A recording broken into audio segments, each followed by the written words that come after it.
What's up guys, this is Demkeys and we are currently on day 150. I decided to take a break from the trap design and started working on the player UI instead. So far I have created a player UI controller. It has simple functions like you can enable and disable the canvas during runtime, like so.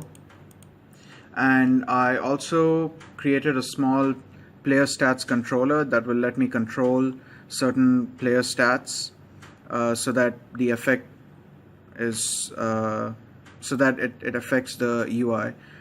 These sliders are directly controlling the playable character instance. It's controlling the okay, let me start over. These sliders are all controlling the values of the properties of the playable character instance. They are not directly controlling the UI value. Now, this may seem unnecessary, but the reason I've done this right now is just for debugging purpose, because so far I haven't set up any mechanism to change the stamina or the adrenaline. For example, the stamina is going to change when, well, the player will lose stamina when they try to attack, but the player will only gain adrenaline when the player successfully attacks an enemy. So I need to set up all this mechanism. In the meantime, just to make sure that it was working, I decided to create these sliders instead. I guess that's it. So far, this is what I have. Next, I'm gonna start working on the stamina mechanism. So currently the plan is that when the player attacks, the player is gonna lose stamina. Whether the attack hits an enemy or not, it doesn't matter.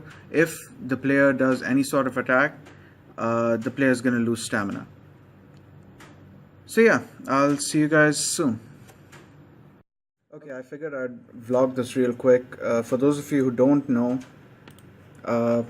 if you want to get these kind of sliders in the inspector, you just need to add the range attribute. When you're creating your variable, you just need to add the range attribute.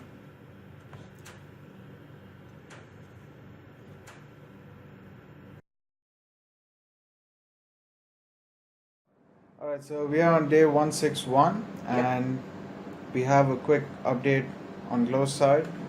Yeah, finally. So here we have the patrol bot. He is going to be patrolling and whatnot. Hold on, I can't see the screen properly. You can't? Okay. You can do it. Full faith in you. You can do it. Oh, hey, hold on. Let me try some. Let me try this some. Maybe reduce the brightness. Exactly. Wait for it. Wait. Okay. Boom. Can you Yeah. Wait, seriously? That's good. That's not good. Oh, hey, yeah, you can actually see something. Probably like if I do that helps. Okay. Alright. And here you can see patrol bot. He's patrolling here and there, just like moving. This is the animation we're going for right now. I'm not sure if this is like 100% set in stone yet, but we have the patrolling animation. Then we have the idle. I'm not sure if you guys can actually tell the difference. There is a minute change. There's a minute motion in him. There's a minute motion in my camera as well. Well, that too. And finally you have turn. He's going haywire. Actually, this thing I should have actually bumped up the speed to 200.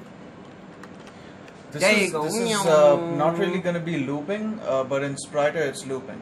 Yeah, I think it's some kind of bug for my version or something. I may have to download a fix. I don't know.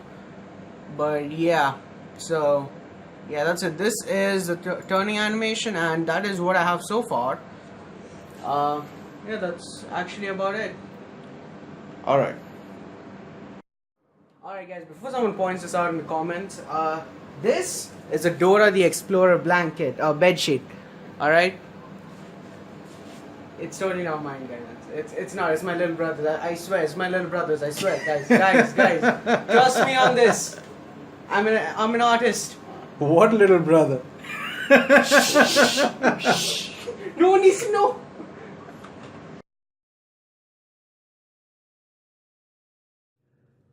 What's up, guys? This is Demkeys. We are currently on day 174. I'm gonna explain the stamina and adrenaline a little later. Right now, I wanted to vlog this real quick. So, I'd been having problems with the UI. As I had mentioned earlier, the UI controller is reading the properties from the playable character instance, which is created in the player script, which is this script. So my problem was that sometimes the UI would get the values and sometimes it would just not. And I couldn't figure out what was wrong. Then I decided to disable the player UI controller and enable it in the player script right after the playable character instance has been initialized, which is right here. So the playable character instance is being created, and after that I enable the player UI controller script, and after that everything seems to be fine. So I'm not sure exactly what was wrong over there, but this is how I solved that problem. Alright, so now on to stamina. I'm recording this for the third time. I hope I get it right.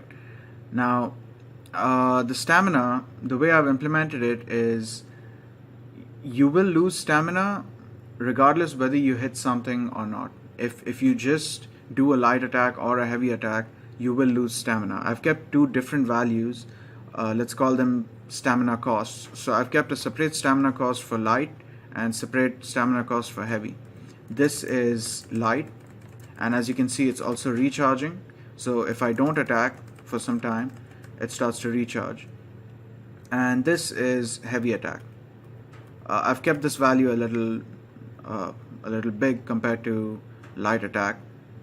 One of the reasons was because I was trying to set a limit. Let's call it a minimum stamina that the player is supposed to have in order to be able to attack. I was trying to set that limit. So I was trying to set that limit? No, I was trying to test out whether that mechanism is working or not. So yeah, I set the value a little big. So this is stamina. It recharges if you don't attack for some time, and of course if you attack light or heavy, the stamina will get depleted. Now this red cube over here is just a simple object that let me start over. This red cube is just a simple sprite that has a patrol bot script attached to it, and the patrol bot script is here. It's just implementing the enemy damageable interface. So in the player script, I'm checking if the object that has been hit by the raycast contains the enemy damageable interface, or it implements that interface or not. And if it does, only then the player's adrenaline will build up. And even for the adrenaline, I have kept different values. There's a different value for light attack and a different value for heavy attack. Now in the case of adrenaline, it's the opposite of stamina. With stamina, when you attack, you lose stamina, and when you don't attack, you gain stamina. But with adrenaline, when you attack, you gain adrenaline, and when you don't attack, you lose adrenaline. So let's take a look at that. Okay, so I'm gonna go close to the object. Let's call this the patrol bot. And when I attack, you can see the adrenaline building up.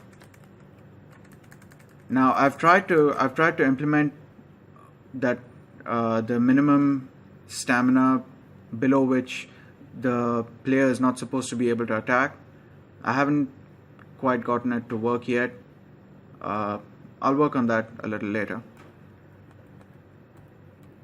Right now I'm doing a heavy attack, so you can see the adrenaline is building up much faster.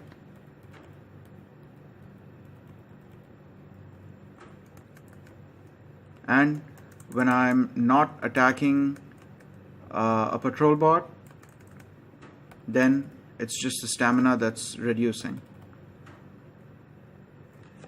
So yeah, I guess that's it for now. By the way, guys, I forgot to mention, if you notice the animation is not working properly when I do a light attack or a heavy attack and the combos are playing at weird times, something is wrong with the script or either the way I've set up the animation, so I just need to fix that. I'm gonna work on that later. For now, it's gonna be a little buggy. So yeah.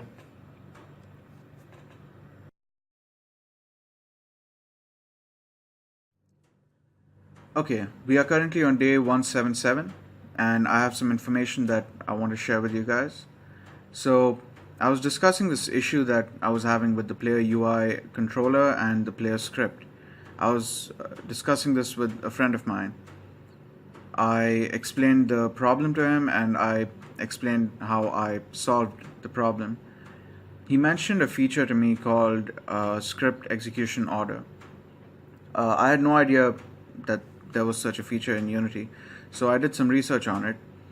And okay, so from the very beginning, I had been assuming that Unity loads all the scripts at once. Don't ask me why. This is just what I had been assuming. I was assuming that Unity loads all the scripts at once.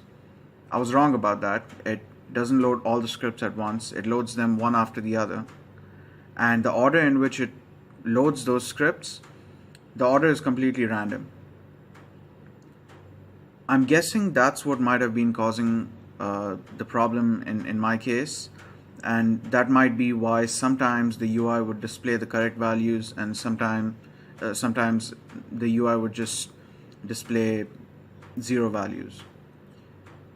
So my friend mentioned to me that you can set a custom script execution order. To access the script execution order feature, click Edit, Project Settings, Script Execution Order. Here you can modify the order in which the scripts are loaded.